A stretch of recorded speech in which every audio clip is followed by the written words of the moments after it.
By the mid-70s, both Wizzard and solo hits began to dry up, but his production skills were called on by others, including a solo album for the singer with Renaissance, who'd provided backing vocals on Roy's own work, Annie Haslam. I first met Roy at Delaney's studio in Wembley, and Renaissance were recording an album. We had a day off, a couple of days off, and Dick Plant, who was the engineer, said, "Why don't you come down and meet Roy?" And I thought, oh, that'd be fun. And then, yeah, it was for the next 4 years, you know.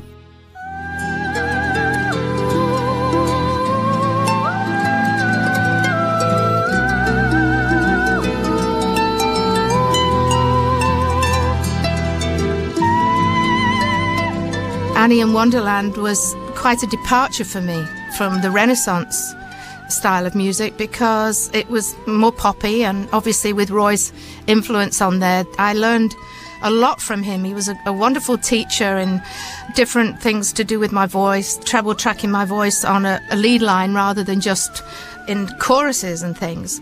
There was a lot in that album.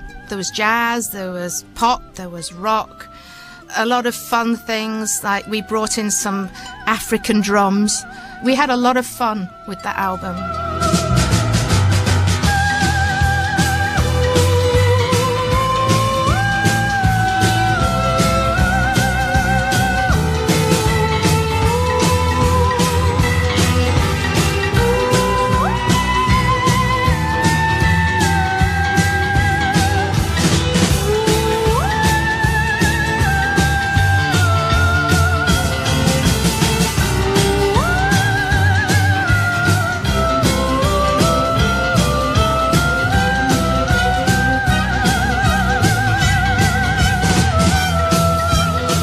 The variety of songs on the Annie in Wonderland album once again gave Roy a chance to experiment with instrumentation, such as the track If I Loved You. There was a shop in London that was selling off instruments, and I've always been like mad for like buying instruments.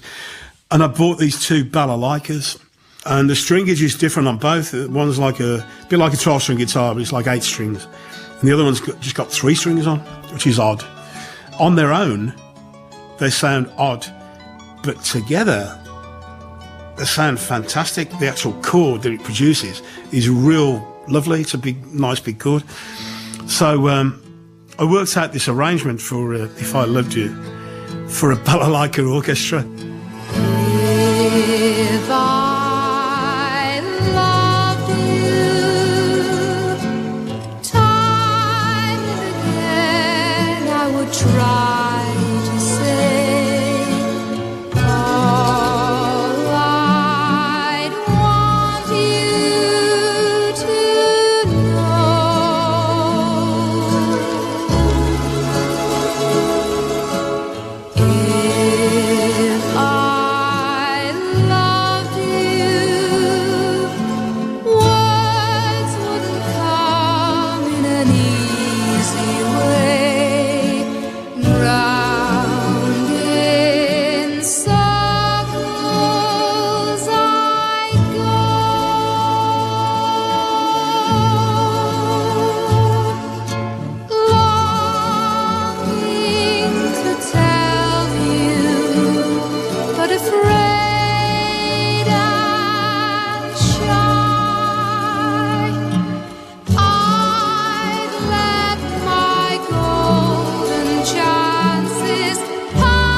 I wrote an instrumental bit in the middle that I thought should sound Russian, with the old tambourines with the skins on, like rattling and thing.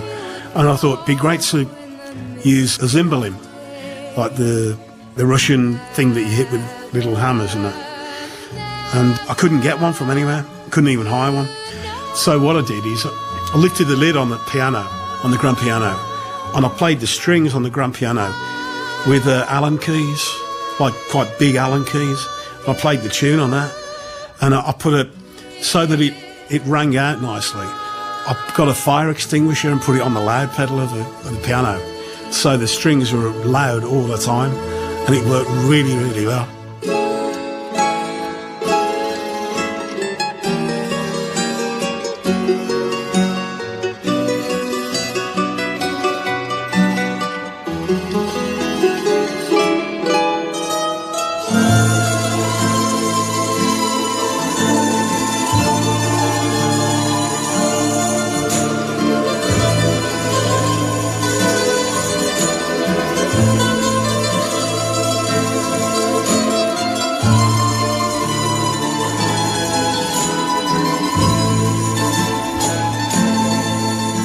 Linda and Denny Lane were in Studio 1 and they were mixing Wings at the Speed of Sound.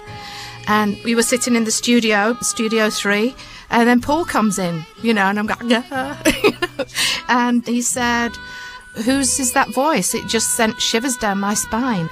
And then he came in and sat and talked to Roy and I for about a couple of hours, I think. It was just, just another experience, connected with Roy that was phenomenal. Engineer Dick Plant.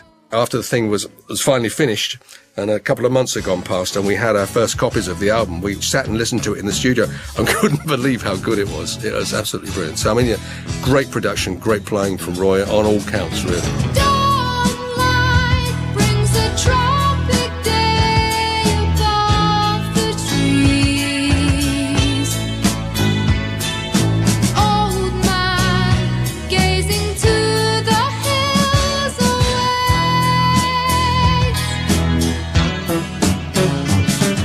Proud boy, lion-hearted, runs 100 miles. Follow the sun, soon you'll be welcome home. Would hear your call, they sing throughout the land.